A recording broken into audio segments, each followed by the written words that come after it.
Jesus said, "Do not store up for yourselves treasures on earth, where moth and rust consume and where thieves break in and steal, but store up for yourselves treasures in heaven, where neither moth nor rust consumes and where thieves do not break in and steal.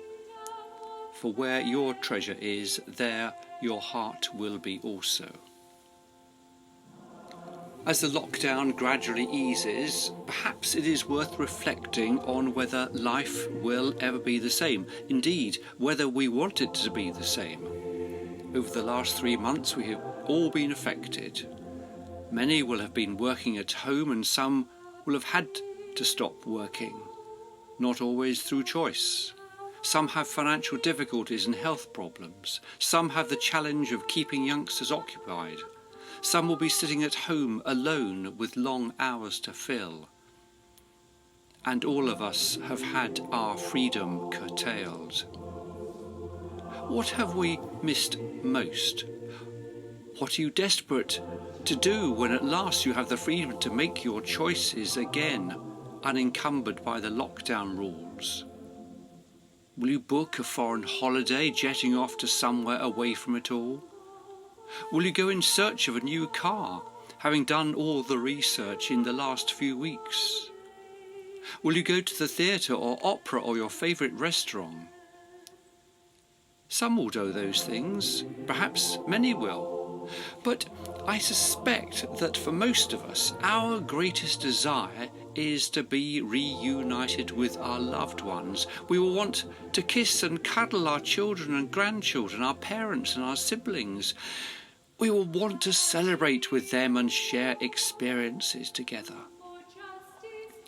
In spite of the wonders of modern technology, nothing can compare with being physically with our loved ones, the families and the friends that we have not been able to be with for far too long. We can do without the foreign holidays and the new car, the change of wardrobe and the theatre visit, but we simply cannot do without love and friendship.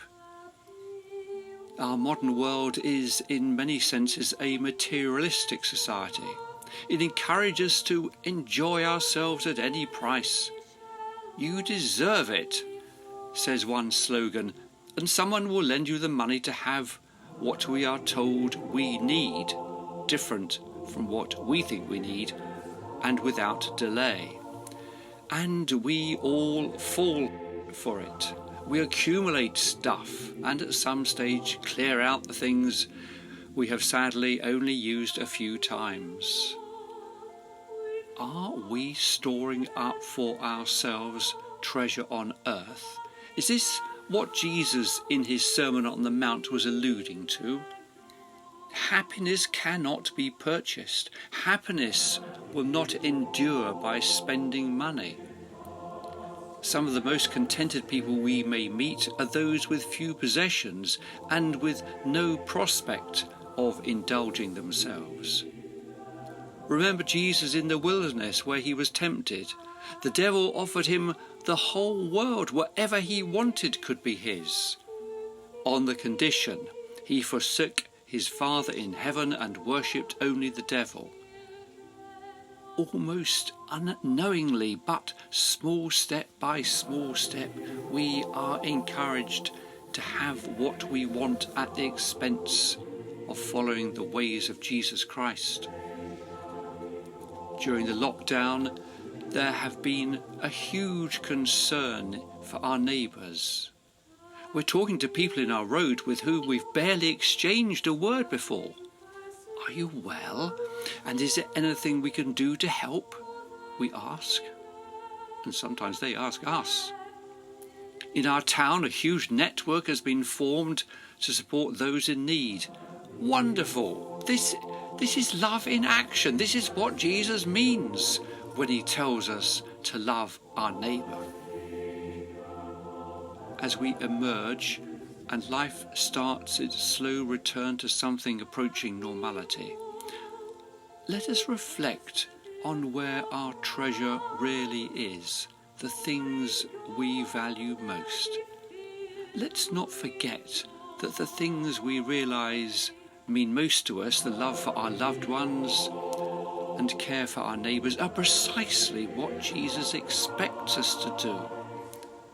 Whilst there is no suggestion that we should reject the riches of this world, they are secondary.